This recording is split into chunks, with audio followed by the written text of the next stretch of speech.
Welcome to The Explainer. Today, we're diving into a book that does something pretty amazing. It takes a love story and treats it like a philosophy textbook. And, well, it kind of treats a philosophy textbook like a love story. We're talking about Alain de Botton's brilliant novel, Essays in Love. So this book first came out way back in 1993. It was actually the debut from Alain de Botton, who you might know.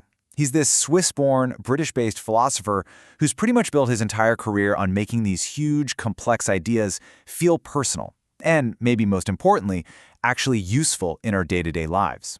And that quote from The Independent just nails it. That's exactly what this book does. See, it's not just a romance.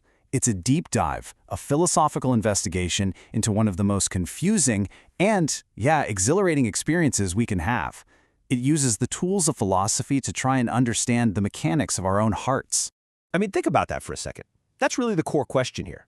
What de Botton does is he takes one couple's journey and he just breaks it down, moment by moment. And in doing that, he reveals these universal patterns, these paradoxes, and all the anxieties of falling in and sometimes out of love. The setup itself is super simple.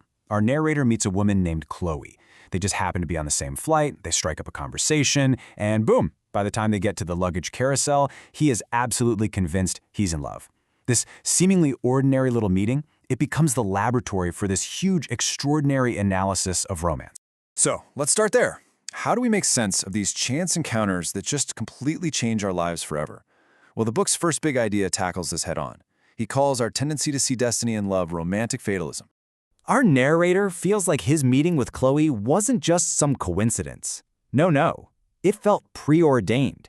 Like every single event in their lives was just a prelude to them sitting right there, next to each other, on that specific plane.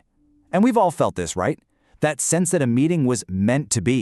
De Botton breaks this feeling down so brilliantly.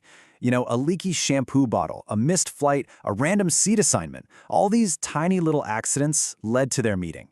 The mathematical probability of it happening was minuscule, 1 in almost 1,000,000, and it's because it was so unlikely that it just had to feel like destiny.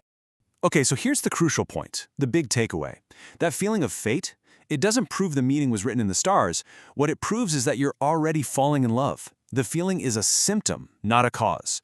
It's just our way of giving this beautiful, cosmic meaning to the wonderful randomness of life.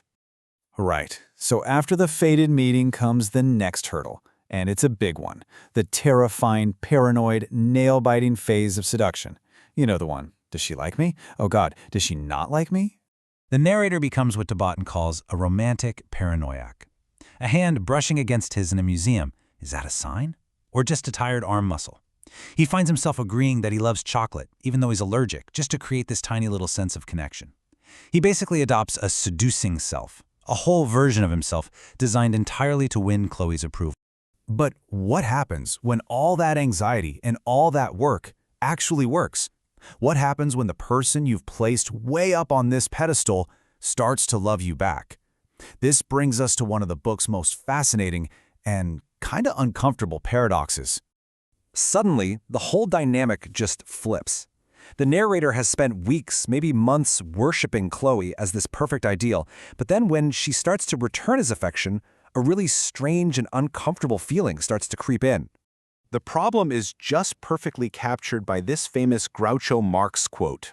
De Botton uses it to introduce a concept he calls love Marxism. Basically, if you secretly believe, deep down, that you're flawed and unworthy, how can you possibly respect the judgment of someone who chooses, well, you?